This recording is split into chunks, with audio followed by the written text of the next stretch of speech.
Hello friends, तो आज हम बनाएंगे बहुत ही मज़ेदार अदरक वाली चाय जो कि सर्दियों के लिए बहुत ही ज़्यादा मुफीद है, स्पेशली नज़ला ज़ुकाम की सूरत में।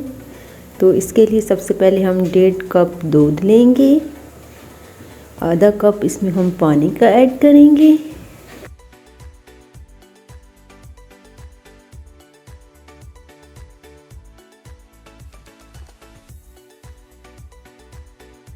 इसमें 1.5 चम्मच जो होता है वो पत्ती का डालेंगे। आप अपनी मर्ज़ी से हस्बे ज़रूरत कम ज़्यादा कर सकते हैं।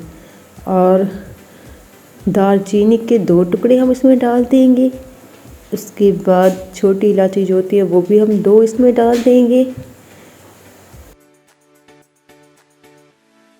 एक अदरक का छोटा सा पीस हम लेंगे, ये आप देख सकते हैं मैंने कितना पीस लिया है, वो भी हम इसमें डाल देंगे।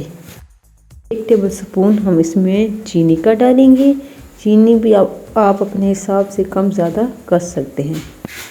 तमाम चीज़ों को जब हम अच्छे से डाल देंगे तो हम इसे कवर कर देंगे और 5 से 10 मिनट इसे हम पकने देंगे ताकि इसमें अच्छे से उबाल आ जाए।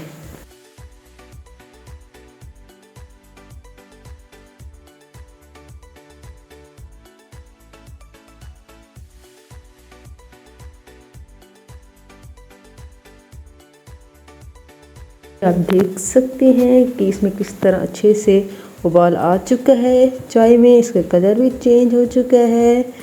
तो अब हम इसमें कप में डाल लेंगे। ये चाय जो होती है वो सर्दियों में बहुत ही ज़्यादा मुफीद होती है और स्पेशली जब हमें नज़ला ज़ुकाम होता है तो उस हालत में तो ये बहुत ही अच्छी होती है। तो आप भी अपने घर पे ज़रूर ट्राई कीजिएगा और मुझे कमेंट में ज़रूर बताइएगा कि कैसी लगी आपको मेरी रेसिपी।